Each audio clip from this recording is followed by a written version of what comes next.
Shalom Youth, apa kabar semuanya? Semoga kita sehat-sehat semua dalam lindungan Tuhan juga. Untuk malam ini kita akan ibadah seperti biasa, masih ibadah online. Sebelum kita ibadah, mari kita bersatu di dalam doa. Tuhan Yesus, kembali kami mengucapkan syukur kepadamu ya Bapa. Pada malam hari ini, sebentar lagi kami akan melakukan ibadah kami. Engkau jaga kami, Engkau naungi kami dengan Roh Kudus-Mu, agar apa yang disampaikan oleh pembicara pada malam hari ini dapat kami lakukan di dalam keseharian kami. Dalam nama Yesus kami berdoa dan mengucap syukur. Haleluya. Amin. Selamat beribadah. Tuhan Yesus memberkati. Shalom anak muda. Shalom. Kembali lagi kita berjumpa pada hari ini, memuji dan memuliakan Tuhan. Haleluya. Kau terbesar dan mulia, ajaib semua perbuatanmu. Kau terbesar dan mulia, biarlah semua memuji-Mu.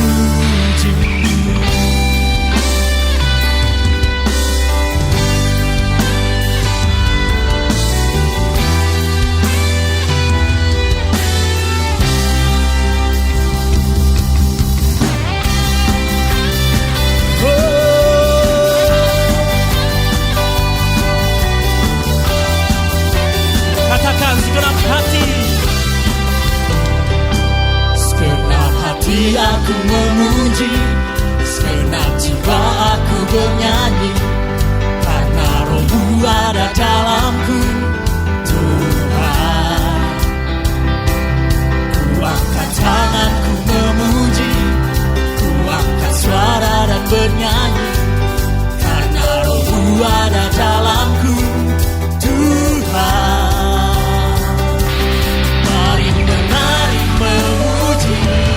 Ungkapkan sukacita di hati.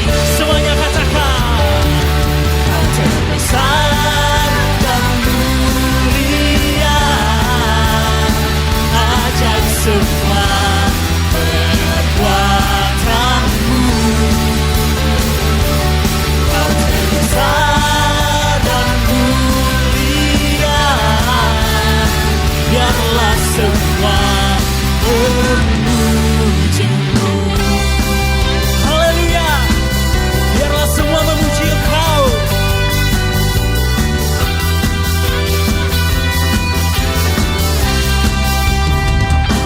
Segenap hati aku memuji, segenap jiwa aku bernyanyi, karena Roh-Mu ada dalamku, Tuhan. Angkat tanganku memuji, ku angkat suara dan bernyanyi, karena Roh-Mu ada dalamku, Tuhan. Mari menari memuji, ungkapkan sukacita di hati. Siap melompat Tuhan. Kau terbesar dan mulia, ajaib semua perbuatanmu.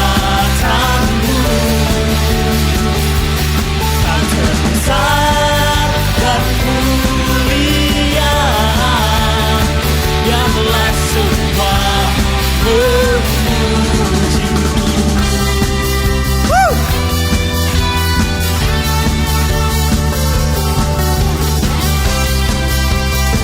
Terima kasih Tuhan.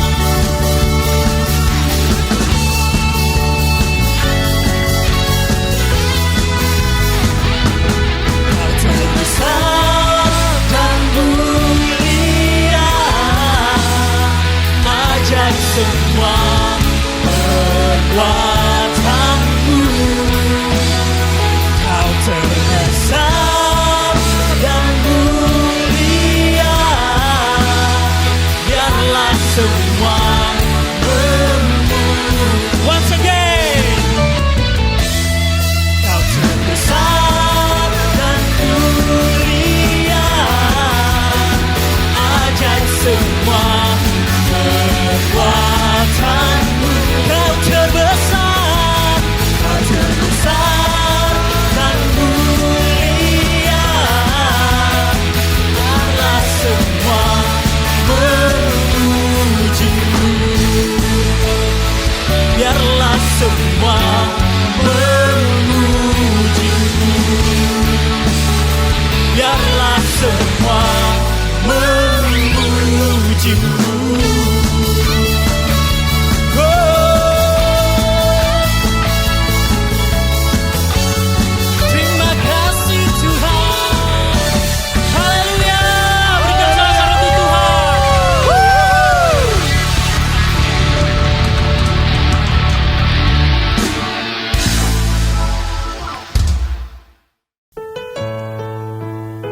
kasih Tuhan, karena kebaikan-Mu kami ada sampai saat ini Tuhan.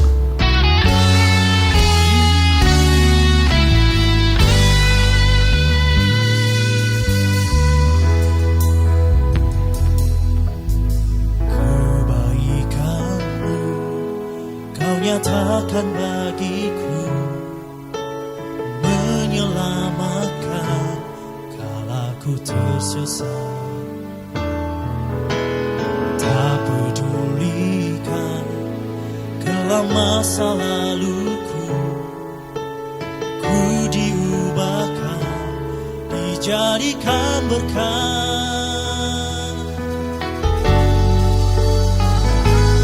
Ku tak dapat hidup di luar kasih-Mu.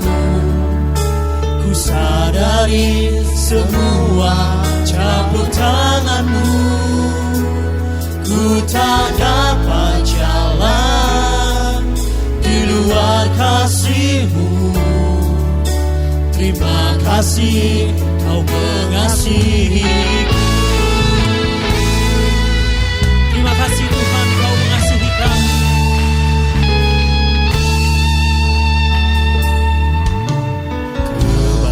Kebaikan-Mu Kau nyatakan bagiku, menyelamatkan kala ku tersesat. Tak pedulikan kelam masa laluku, ku diubahkan, dijadikan berkat. Ku tak dapat hidup di luar kasih-Mu. Ku sadari semua campur tangan-Mu. Ku tak dapat jalan di luar kasih-Mu. Terima kasih Kau mengasihiku.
Halo semuanya, hari ini kita udah kedatangan teman kita nih, Kak Henry.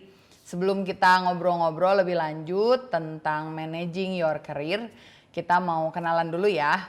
Silakan Kak Henry memperkenalkan diri. Hey, halo semuanya. Thank you sudah mengizinkan saya untuk share. Perkenalkan, nama saya Henry Chiu. Saya saat ini profesi saya adalah saya founder dari Noble Consulting, sebuah perusahaan HR consultant yang saya dirikan sendiri.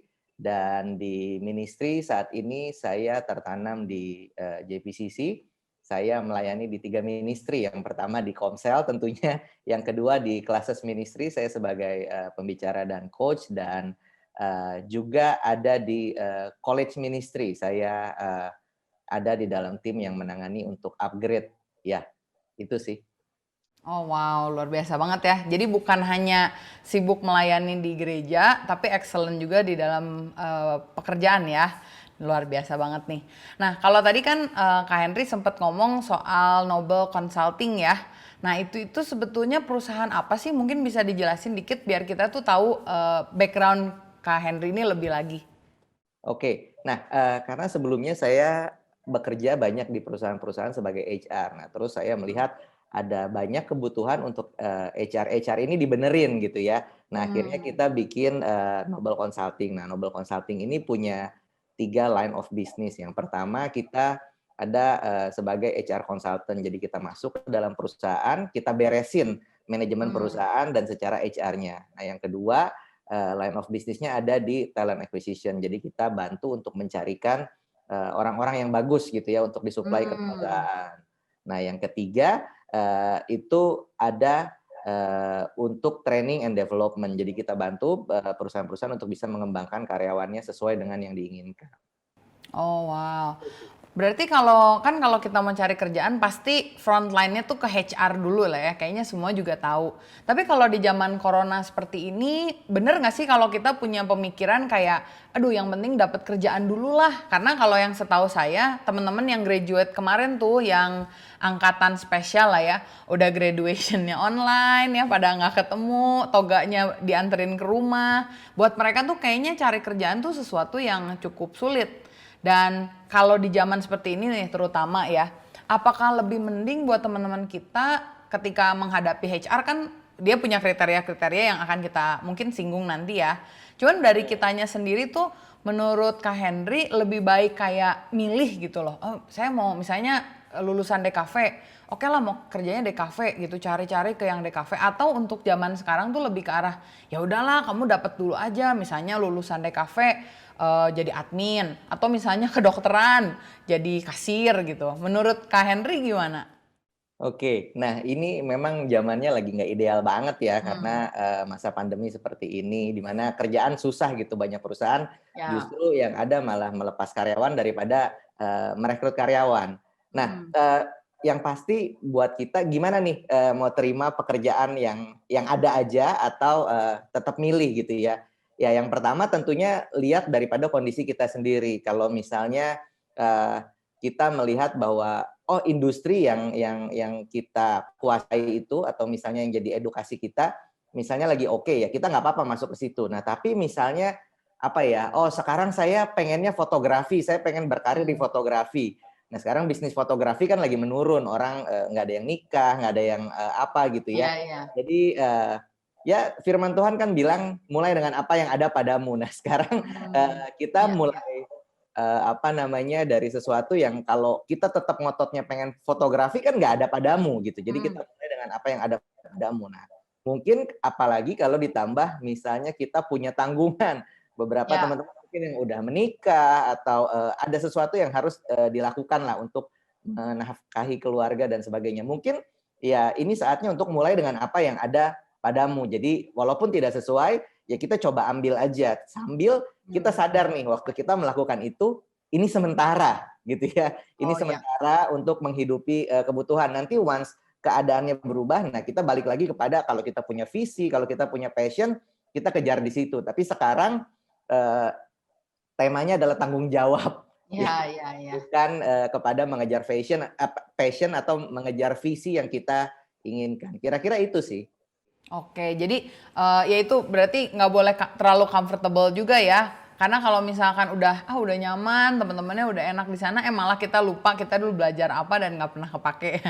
Cuman kalau misalkan dari segi HR-nya sendiri nih, kalau kita misalkan anggap kita lulusan DKV gitu ya, tapi kita kerja kasir atau apa, berarti kan nanti kalau kita tulis CV ada tuh pengalaman dari 2020 sampai katakanlah tahun depan udah membaik nih. 2021 saya jadi kasir gitu. Kalau dari HR sendiri tuh itu kayak justru menurunkan kriteria atau justru kayak ada sesuatu yang HR tuh malah lihat gitu dari orang ini. Kira-kira menurut Kak Henry gimana dari segi HR-nya sendiri ya? Oke. Nah, iya tentunya HR masing-masing beda-beda ya pandangannya. Tapi kalau dari saya dan saya rasa ini mewakili banyak orang di dunia HR gitu ya, bahwa sebetulnya itu adalah hal yang baik. Apalagi kalau kita bisa menjelaskan bahwa kita zaman sekarang perusahaan juga harus agile gitu ya, harus mau berubah, harus mau mengikuti gitu ya. Nah, itu bagian dari kita punya karakter itu bahwa kita juga agile, tidak hanya perusahaan yang agile, bahwa kita juga agile. Artinya apa? Kita mudah berubah, kita fleksibel, kita bisa mengikuti perkembangan zaman gitu ya. Nah, pada saat itu memang kalau kita bisa jelaskan yang ada itu ya coba kita lakukan itu, tapi kita excellent di situ ya sebenarnya itu sesuatu yang bagus sih. Mungkin kalau dari kacamatanya HR justru jadi lebih bagus ya. Saya ingat saya dulu kerja di McDonald waktu saya kuliah. Nah waktu saya mau daftar pekerjaan tuh justru si HR-nya tuh bilang sama saya, oh kita percaya lulusan kerjaan McDonald gitu. Kayak saya kaget banget loh, kenapa? Oh karena ternyata perusahaan itu tuh perusahaan yang cukup oke gitu menurut mereka ya, cara perekrutan staffnya dan excellency-nya gitu lah. Jadi dari situ saya juga belajar kayak oh untung ya waktu itu saya kerja di McDonald walaupun jadi kasir gitu. Dan itu tuh lumayan lama karena kan abis sekolah, kuliah, terus baru dapat kerjaan kantoran lah. Cuman dari situ mungkin sama kali ya yang Kak Henry bilang tadi, ada something yang bisa dilihat sama HR itu dibalik sekedar dari pekerjaannya itu, tapi dari karakter kita, cara approach kita terhadap sesuatu situasi itu tuh kelihatan juga ya sama HR ya.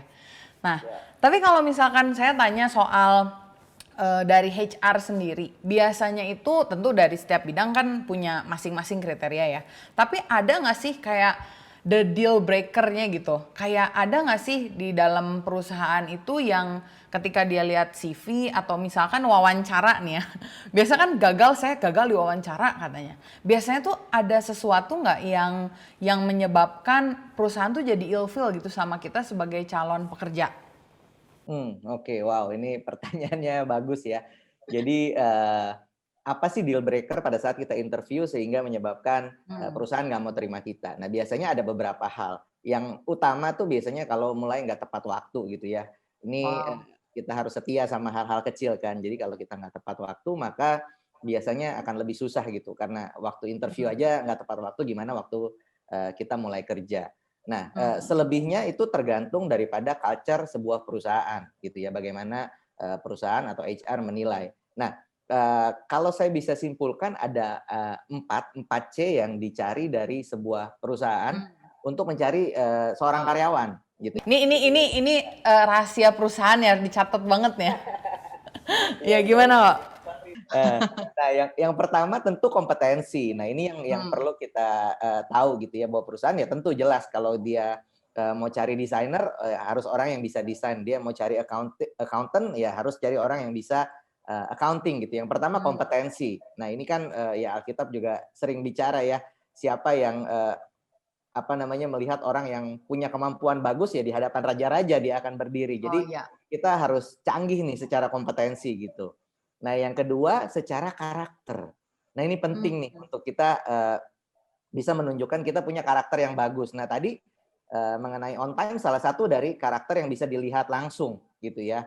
Nah, habis itu kita bicara tentang culture. Nah, ini masing-masing perusahaan kan punya culture berbeda-beda. Waktu mau coba terima kita, kadang-kadang saya interview beberapa orang, sebetulnya secara kompetensi bagus, secara karakter juga oke, tapi kadang-kadang secara culture nggak pas gitu ya. Misalnya dia adalah orang yang cukup ambisius. Ambisius kan tidak terlalu negatif juga, kadang bisa jadi sesuatu positif. Tapi di company ini kita nggak butuh orang yang ambisius misalnya. Nah, Oh, oke, hal-hal oke. seperti itu yang kadang-kadang membedakan gitu ya. Nah, yang terakhir ya kita bicara compensation, tentu masalah ya paket Gaji ya? dan sebagainya Hmm. gitu. Nah, Oh. kadang-kadang waktu kita pergi interview terus pulang gitu ya, begitu kita nggak diterima, ya mungkin bukan karena kita jelek gitu. Oh gitu ya kok ya? Biasanya kita mikir kayak, aduh kayaknya saya jelek banget nih nggak keterima di mana-mana. Berarti belum pasti ya? Belum pasti, bisa jadi karena mungkin overqualified. Overqualified. Oh wow. Misalnya kita S2, lulusan luar negeri dan sebagainya, kita melamar di posisi kasir, mungkin dari sisi perusahaannya, waduh ini kok Berat. dari luar negeri dan sebagainya gitu. Atau misalnya Ah, kalau kita yang punya pengalaman gitu ya, punya pengalaman kerja, misalnya gaji kita berapa lah gitu ya. Misalnya hmm, gaji yang dibutuhkan let's say 5 juta gitu di posisi ini, ya. sementara kita datang gaji kita aja udah 8 juta. Nah kan nggak Belum mungkin ya. kita diterima gitu. Jadi Oke. bisa jadi karena overqualified. So jangan terlalu down juga waktu kita ternyata nggak goal interviewnya. Saya tuh punya pengalaman ya. Jadi adik saya yang paling kecil tuh dia pernah cari kerjaan dan kemana-mana tuh nggak diterima atau nggak. Dan dia tuh sampai down banget. Dan saya ngerti banget gitu. Ketika kita ngelamar pekerjaan, kita pikir oh CV kita udah yang terbaik. Ternyata waktu ditolak tuh nyesek juga kan. Dan saya tuh pernah ngomong sama dia, nih kamu jangan apply perusahaan yang kecil-kecil, apply-nya yang gede aja sekalian. Soalnya kan ditolak sama yang kecil sama yang gede kan sama-sama sakit ya saya pikir. Jadi ya udah langsung aja yang gede sekalian. Ternyata puji Tuhannya tuh malah keterima di perusahaan yang gede. Mungkin kita nggak sadar gitu kayak kenapa ya? Mungkin dari overqualified-nya itu kali ya.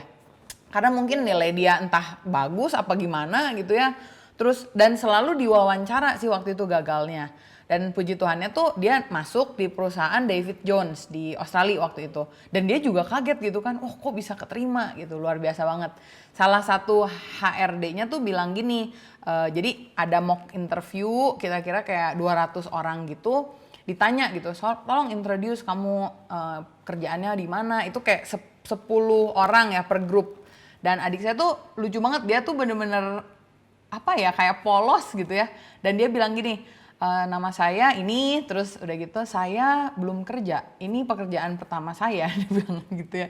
Dan waktu interview yang kedua, si yang interview dia di yang pertama tuh bilang, oh I remember you, katanya saya inget kamu, dia sebutin namanya, kamu namanya ini kan. Saya ingat kamu soalnya dari antara interviewee yang lain tuh cuman kamu doang yang nggak pernah kerja, dia bilang gitu. Jadi mungkin karena kejujuran juga ya diterima kali, saya juga kurang tahu lah. Nah tapi ngomongin soal tadi 4C itu ya, antara kompetensi sama karakter itu kalau harus milih dari HRD ya, dia tuh akan pilih apa sih? Anggap ada orang yang sama gitu, umurnya sama, lulusannya sama, cuman beda di kompetensi sama di karakter. Kalau dari sudut pandang perusahaan sendiri, menurut Kak Henry, dari pengalaman ya, mereka akan pilih yang seperti apa dan untuk ke kitanya tuh gimana coba? Oke. Nah, sebetulnya ada framework-nya nih tentang karakter sama kompetensi gitu ya. Jadi kita bagi jadi matriks nih ada 4. Yang pertama adalah orang-orang yang karakternya rendah dan kompetensinya rendah. Nah, ini disebut deadwood ya. Ini kayu mati gitu. Nah, ini udah hopeless gitu. Ini nanti kalau misalnya kayak masa pandemi dan sebagainya, mungkin orang yang pertama yang dipertimbangkan untuk dikeluarin gitu ya. Nah, lalu yang berikutnya ada orang-orang yang secara kompetensi tinggi, tapi karakternya rendah.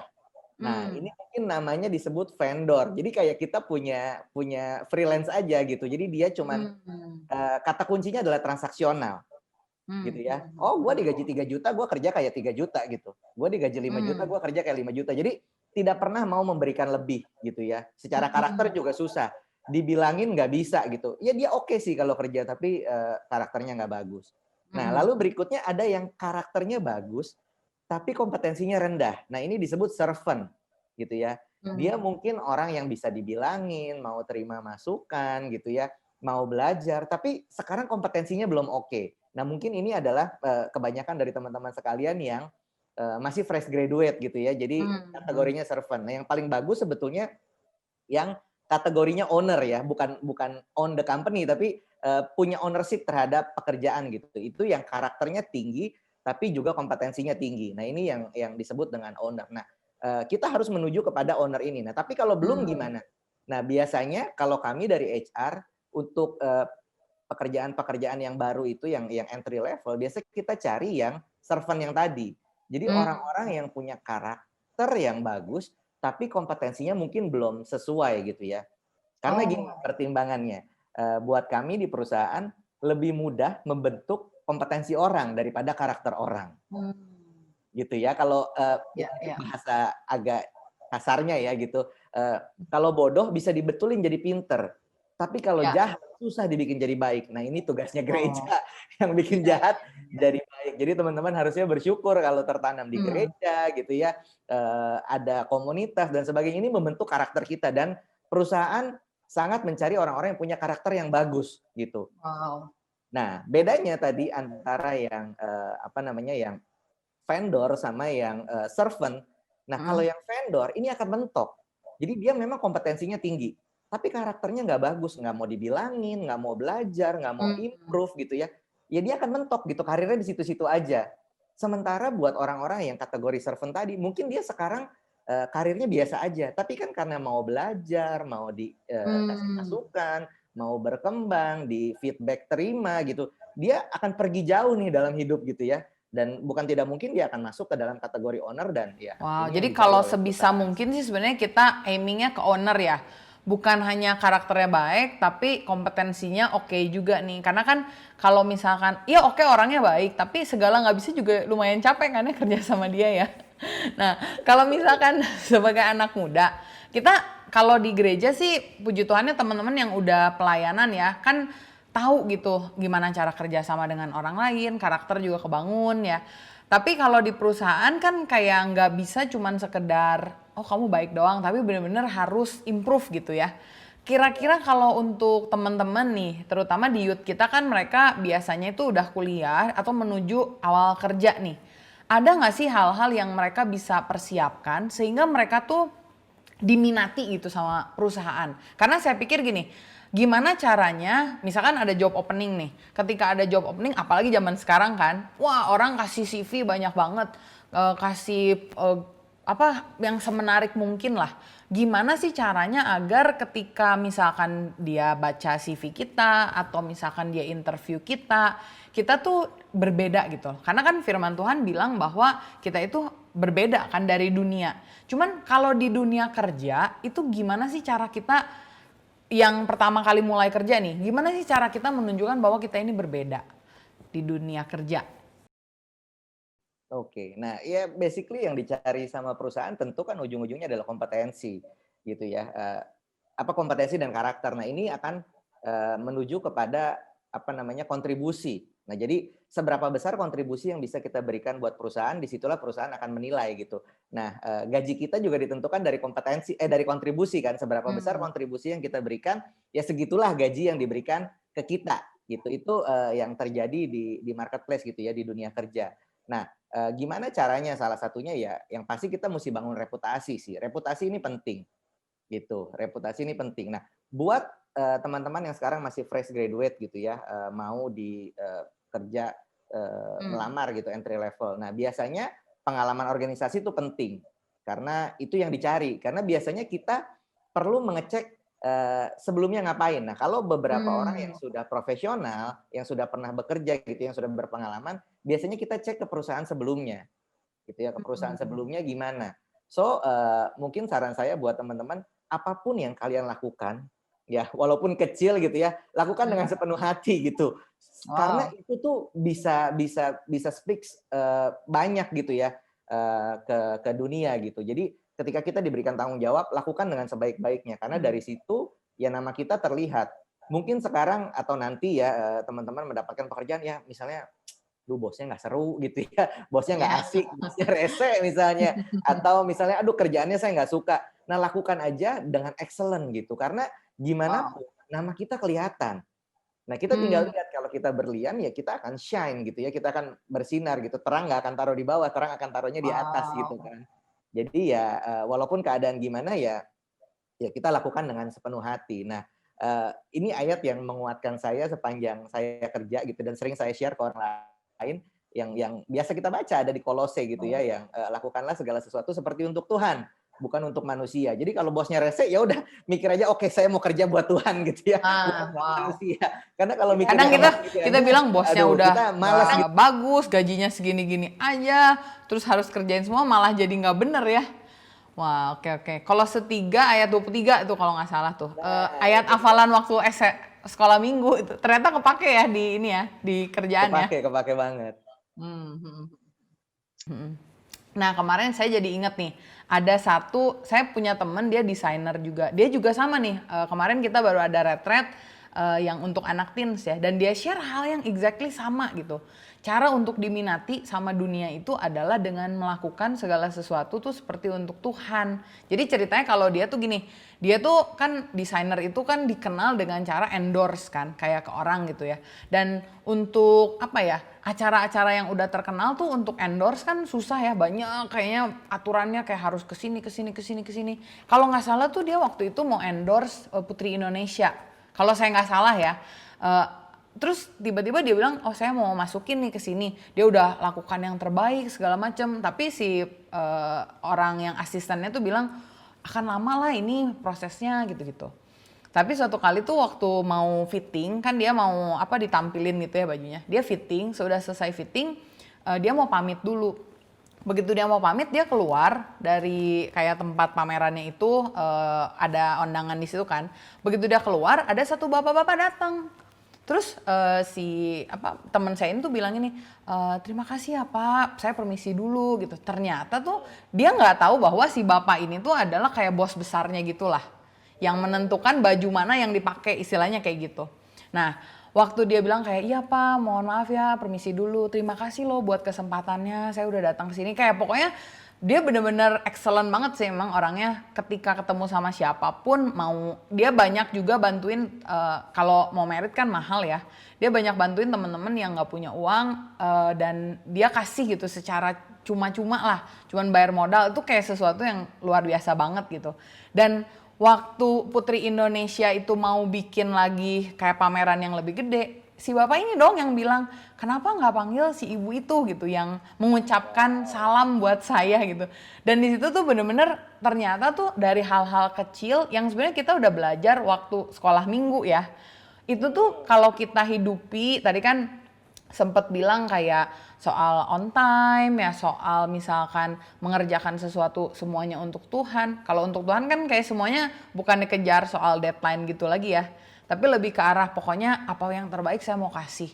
Walaupun mungkin ditolak atau mungkin nggak ada yang menghargai, itu tuh bener-bener membuahkan hasil. Dan bener loh, dia tuh akhirnya dipanggil untuk ngedesain untuk Putri Indonesia. Nah, sudah dapet Putri Indonesia semuanya gampang lah ya. Miss Universe dia dapet.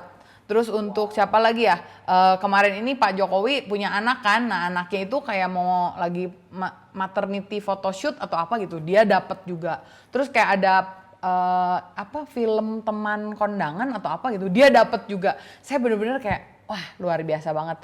Ternyata apa yang kita pelajari selama kita ke gereja itu tuh bener-bener bisa diaplikasiin di dalam kehidupan nyata ya. Karena kita suka pikir kan kayak kalau pelayanan ya udah pelayanan gitu ya. Kalau misalkan pekerjaan itu misah gitu. Tapi ternyata nggak seperti itu ya. Dari pelayanan juga kita bisa excellent. Mungkin gitu nggak sih kalau bisa disimpulin? Bener nggak saya nyimpulinnya? Ya bener banget sih. Ya kalau boleh jujur saya bisa jadi kayak sekarang tuh karena pelayanan. Oh wow. Mungkin bisa cerita sedikit. Buat perusahaan katanya tadi sempat ngobrol di tengah corona lagi ya. Nah, jadi sebetulnya saya kan juga sebagai public speaker gitu ya, trainer dan sebagainya. Nah, saya tuh sebelumnya orang yang sangat pemalu gitu dan nggak pernah berani ngomong di depan umum gitu. Nah, ngomong di depan umum pertama saya di gereja gitu. Jadi di gerejalah saya dilatih, di gerejalah saya dikembangkan gitu. Karena ya pada saat kita melayani dengan orang-orang sekitar gitu, orang-orang yang mengasihi kita, yang memberikan ruang kepada kita, memberikan kesempatan buat kita berbuat salah gitu ya. Karena ya kalau di gereja berbuat salah paling ditegur gitu ya sama pemimpin dan kita perbaiki gitu. Nah kalau di marketplace kan kalau kita salah ordernya nggak datang lagi gitu, lebih bahaya gitu tegurannya.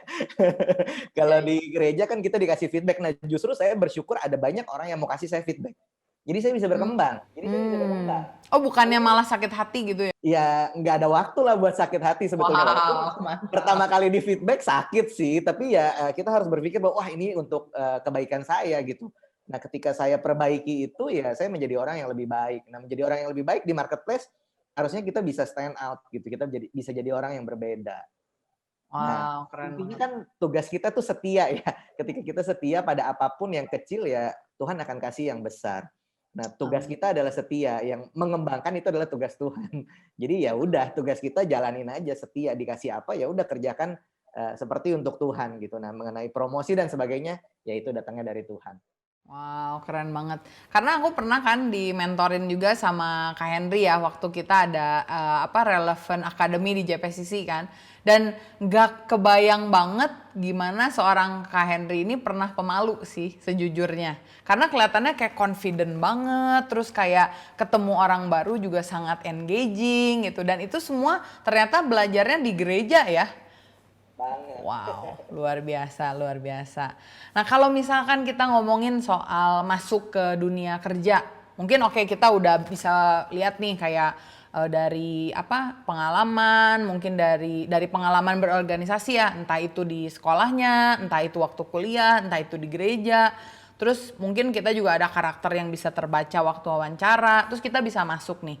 Cuman ada beberapa temen tuh yang bilangnya gini, kalau mau masuk mah gampang, yang susah itu naik karir.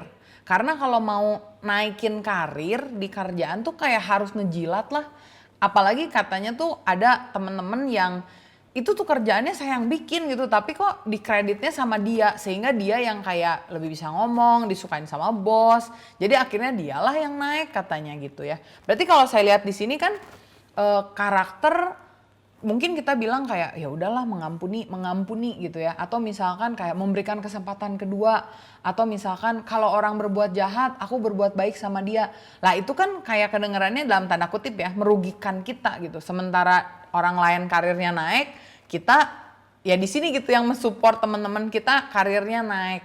Nah, buat teman-teman yang ngerasa stuck nih di perusahaan, ada nggak tips untuk gimana biar dia tuh bisa menaikkan dia punya kayak jabatan atau mungkin influence kali ya, sehingga bukan hanya dia dikenal bagus waktu masuk, tapi benar-benar ketika kerja juga ada sesuatu yang memang dalam hidupnya dia juga dia bisa upgrade gitu, gimana? Oke, wah ini pertanyaannya juga cukup berat ya.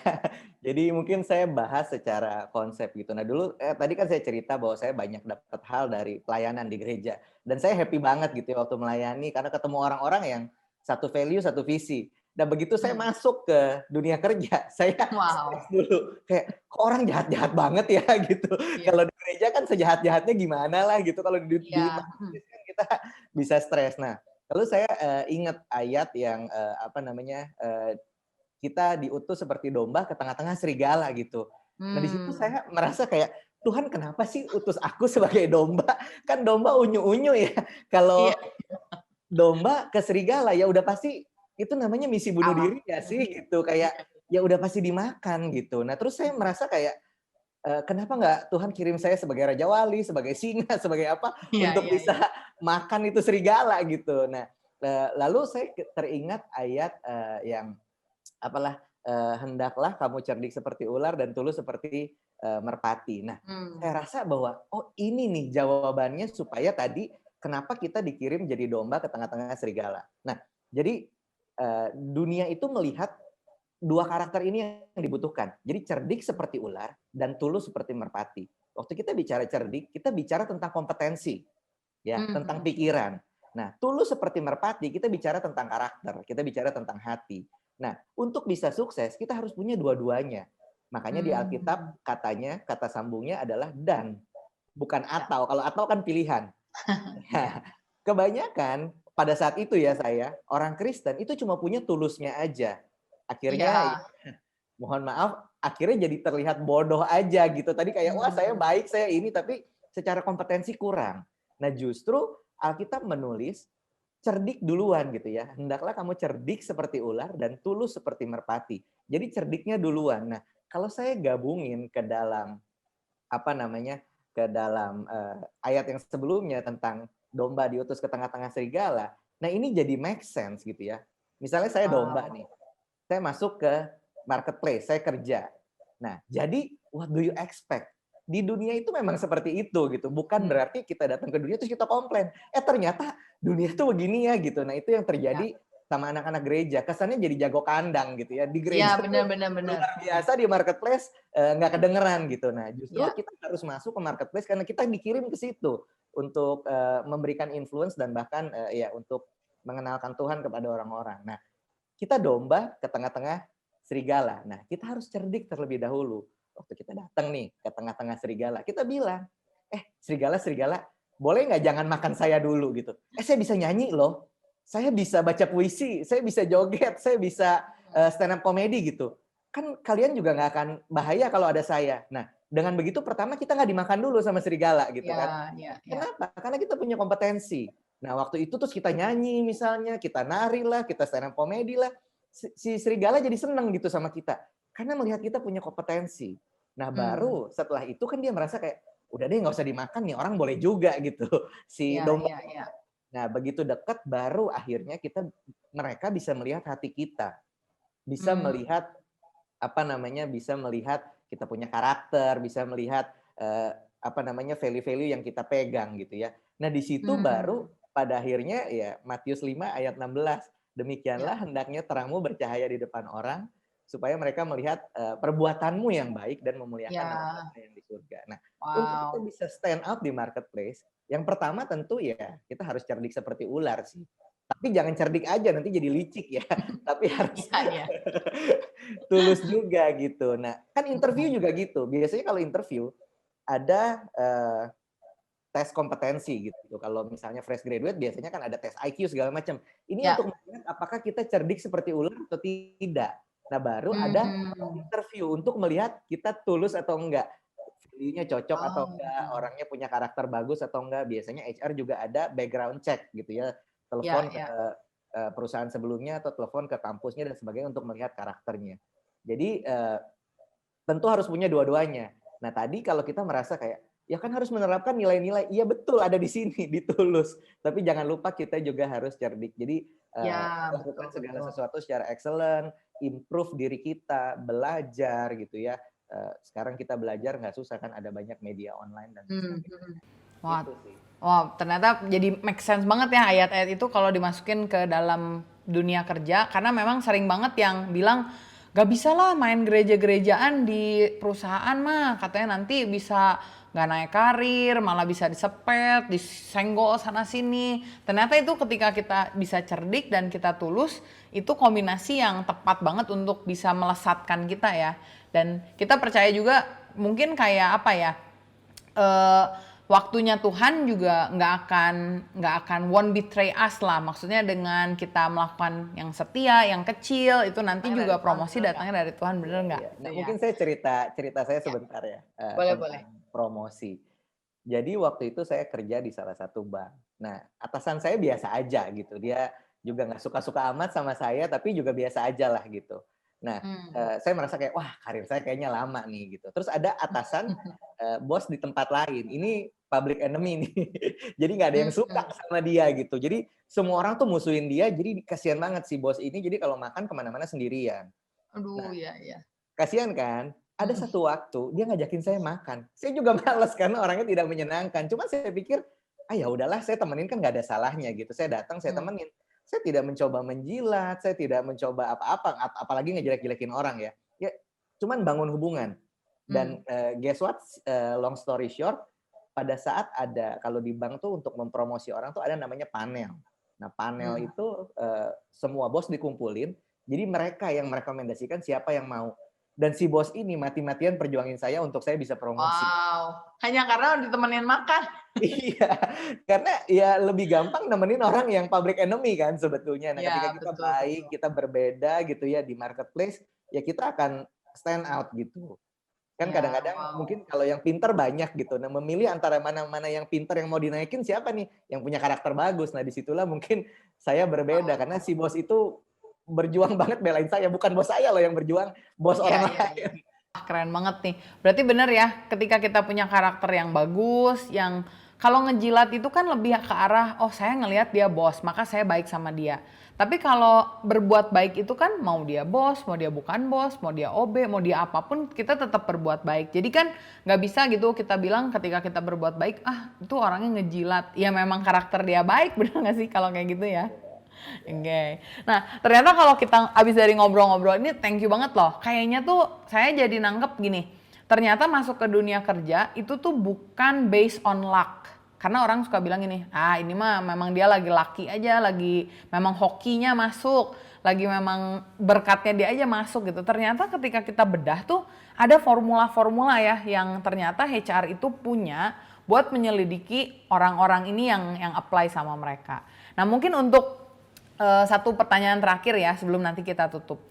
Ada nggak tips untuk teman-teman kita ketika mereka mau buat CV dan ketika mereka mau interview biar mereka itu bisa cepat masuk gitu atau bisa diterima lah sama perusahaan yang mereka pengen? Nah, untuk CV ini ada begitu banyak tips and trick kalau mau dicari di internet gitu ya. Tapi kalau dari saya tentunya harus sesuai sama pekerjaannya. Jadi pekerjaan yang kita lamar nih bentuknya apa. Jadi kalau bisa kita punya CV beberapa bentuk.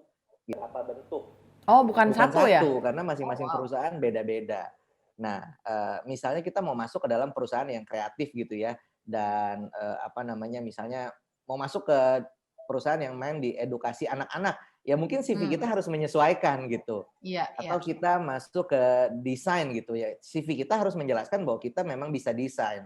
Nah, atau misalnya kita masuk ke perusahaan yang serius, misalnya accounting dan sebagainya, ya CV-nya jangan aneh-aneh dan banyak warna gitu ya. Iya, Gitu. iya, iya. Nah, di CV juga perlu jangan bertele-tele, intinya hal-hal yang bagus itu benar-benar kita highlight gitu ya, supaya orang bisa langsung lihat. Nah, karena ya seperti kita tahu HR kan terima CV bisa puluhan sampai ratusan per hari gitu. Nah, untuk membuat kita bisa dinotis kan kita perlu bikin CV kita semenarik mungkin. Nah, makanya kita perlu highlight hal-hal atau prestasi yang kita punya gitu. Kalau perlu prestasi itu di atas gitu. Supaya orang begitu lihat, oh siapa nih gitu. Oh dia pernah ini, pernah ini. Nah ini yang bikin kita berbeda. Intinya itu sih. Tapi ya mengenai detail-detailnya itu banyak bisa dibaca di internet. Ya. Kalau wawancara yang penting pertama itu harus on time dulu ya. Selain itu mungkin jawab secara jujur banget apa gimana? Ya, intinya buat saya kalau kita mau pergi wawancara, kita perlu persiapan. Nah, ini yang kadang-kadang kita lupa untuk lakukan. Jadi dulu kalau saya setiap kali mau pergi interview, saya akan panggil teman saya, coba dong lu interview gua gitu. Jadi latihan dulu ya. semua pertanyaan gitu. Jadi kalau ditanya ini jawabnya apa, kalau ditanya ini jawabnya apa, kalau ditanya ini jawabnya apa. Jadi preparation kira-kira kita siap nih kalau ditanya apa jawabnya apa. Nah, yang kedua jangan lupa juga untuk melakukan research. Jadi kita datang ke perusahaan apa, perusahaan ini sekarang mungkin lagi ada action apa gitu ya, terus bagaimana bisnisnya, apa yang menarik dari perusahaan ini. Lebih jauh lagi kalau bisa kita kalau kita tahu siapa interviewernya, kita research tentang dia. Kan sekarang nggak gampang ya, maksudnya semua ada sosial media, ada LinkedIn, ada segala macam, kita bisa cari dia siapa sih, hobinya apa, modelnya kayak apa. Nah kadang-kadang kalau saya suka ketemu CEO, saya cari tuh. Dia kan biasanya banyak ngisi-ngisi webinar segala macam, saya cari, saya dengerin cara ngomongnya, oh gini. Jadi saya benar-benar persiapan begitu ketemu dia, saya udah tahu gaya ngomongnya seperti apa gitu. Oh, wow. Itu sih. Berarti bukan based on luck dan bukan hanya berdoa ya. Karena kan suka ngomong, saya udah doa banget, tapi saya ditolak. Ternyata banyak preparation yang harus dilakukan di belakangnya. Wah ini mind blowing banget nih. Nanti saya percaya juga banyak teman-teman yang mendengarkan ini dan mendapatkan sesuatu dan bisa benar-benar lebih baik untuk manage karirnya di masa depan dan terutama buat mereka yang lagi cari kerjaan sekarang. Jadi thank you banget nih Kak buat waktunya. Mungkin untuk closing, ada closing statement nggak buat teman-teman kita yang mungkin ya itu lagi cari kerjaan atau mungkin lagi yang stuck di karirnya dan pengen improve? Oke, ya kalau dari saya buat teman-teman yang mungkin baru cari kerja, intinya ya perbanyaklah pengalaman sebanyak-banyaknya. Jadi jangan terlalu banyak memilih terlebih dahulu untuk awal gitu ya. Jadi kalau kita punya banyak pengalaman dan sebagainya, punya visi, punya passion is good gitu ya. Tapi itu sesuatu yang perlu kita uji. Kadang-kadang itu kita dapatkan seiring berjalannya waktu gitu ya. Kadang-kadang kita merasa ternyata saya suka juga loh ini, padahal dulu awalnya saya pikir saya nggak suka gitu. Jadi coba lakukan. Nah, tapi pesan saya setiap apapun yang kita lakukan, lakukanlah secara excellent karena di situ ya akan membentuk kita menjadi orang yang lebih baik, menjadi level up gitu ya dan sebagainya. Nah, buat yang yang sekarang sudah bekerja, merasa karirnya mentok dan sebagainya. Nah, mungkin perlu berpikir ulang kira-kira saya ini visinya kemana? Saya ini punya strength di mana? Nah, saya perlu arahnya kemana gitu ya. Nah, kalau ternyata sekarang, udah sesuai kok pekerjaan saya sama visi dan strength saya. Nah, mungkin kita perlu improve diri kita. Kita perlu banyak bertanya. Karena kadang-kadang kita punya blind spot gitu ya. Harus menjadi orang yang rendah hati, tanya sama orang. Atau misalnya kita datengin aja atasan. Pak, Bu, saya punya visi nih, misalnya 2 tahun lagi saya mau naik jadi manajer. Nah, menurut Bapak atau menurut Ibu, apa yang bisa saya lakukan untuk mencapai itu? Apa masukan buat saya? Menurut Bapak Ibu gimana? Nah, itu adalah gesture yang baik gitu ya. Dan buat kita, catat gitu ya. Apa yang dibilangin sama atasan kita, sama senior, atau sama orang-orang sekitar, apa yang bisa kita improve. Karena kita tuh banyak blind spot-nya. Gitu ya, kita nggak bisa menilai diri kita sendiri, orang lain bisa menilai diri kita sendiri. Nah, kita harus mau improve dan di situ ya kita harus improve gitu. Dan berikutnya ya berserah sama Tuhan karena kita percaya waktunya Tuhan itu adalah ya sesuai gitu ya. Jadi kita lakukan bagian kita dengan baik. Nah, sebelum kita setia dan melakukan bagian kita, nah kita jangan berharap Tuhan melakukan bagiannya gitu. Kita lakukan dulu bagian kita, baru kita berharap Tuhan lakukan bagiannya. Jangan semua wah ini Tuhan, tapi kita lupa melakukan bagian kita. Itu sih. Oke. Thank you banget buat waktunya sekali lagi. Saya percaya banget teman-teman di Youth banyak belajar dari sini. Dan saya juga tetap doain biar Kak Henry juga di perusahaannya ini bisa increase lagi dalam capacity, terus buat upgrade orang-orang. Dan benar-benar waktu saya lihat kayak ada seminar-seminar yang dilakukan tuh kayak banyak value-value kekristenan sebetulnya yang ada yang masuk di sana gitu. Dan benar-benar value kekristenan ini value yang diminati oleh orang dunia. Jadi terima kasih untuk pencerahannya dari hal-hal yang kecil yang kita bisa aplikasikan di dalam dunia kerja. Thank you, nanti lain kali kita ngobrol lagi ya. Thank you. God bless. Bye-bye. Shalom, selamat malam minggu teman-teman Youth, Bethel Youth Kedoya. Apa kabar hari ini? Saya percaya dari ibadah pujian dan penyembahan kita, dari kebenaran firman Tuhan disampaikan, memberkati dan menguatkan kita. Sebentar sebelum kita akhiri ibadah kita bersatu hati, tundukkan kepala, kita bersatu dalam doa. Kami mengucap syukur Tuhan buat semua kebaikan, anugerah dan kasih Tuhan dalam kehidupan kami. Terima kasih buat kesempatan kembali kami bisa beribadah, semua karena anugerah Tuhan. Hamba berdoa bagi setiap kami yang mendengar firman-Mu, setiap kami yang melakukan firman-Mu, diberkati dan ditolong oleh Tuhan dalam menjalani hari-hari kami, khususnya di masa muda kami Tuhan. Kami mau terus belajar, bertumbuh semakin serupa dan segambar dengan Tuhan. Berdoa juga Tuhan buat setiap hamba-hamba-Mu yang mengambil bagian dalam pelayanan hari ini. Tuhan memberkati, Tuhan mengurapi di dalam nama Tuhan Yesus. Berdoa juga Tuhan secara khusus buat rekan-rekan kami yang menghadapi tantangan hari-hari ini, baik yang sakit Tuhan sembuhkan, yang berbeban berat Tuhan angkat beban berat kami, yang keadaan putus pengharapan Tuhan berikan pengharapan yang baru dalam Tuhan, karena kami tahu Tuhan sumber kekuatan dan jawaban dalam kehidupan kami. Berdoa juga Tuhan buat setiap orang tua kami, keluarga kami dimanapun berada, penyertaan Tuhan sempurna bagi mereka. Secara khusus juga berdoa Tuhan untuk pemimpin gereja kami, tim penggembalaan kami. Tuhan kami berdoa sungguh agar para tim gembala kami diberikan kekuatan, hikmat, kesabaran yang datangnya daripada Tuhan. Berdoa juga Tuhan untuk bangsa dan negara kami, Bapak Presiden Jokowi, Tuhan mengurapi, Tuhan memampukan dalam memimpin bangsa kami menghadapi setiap pandemi ini. Dan kami percaya dan berdoa, kekuatan dari Tuhan yang menolong dan memampukan hamba-Mu. Dan sebentar kami sebelum mengakhiri ibadah kami mengangkat kedua tangan kami dan menerima berkat daripada Tuhan. Mari angkat kedua tangan kita dan terimalah berkat daripada Tuhan.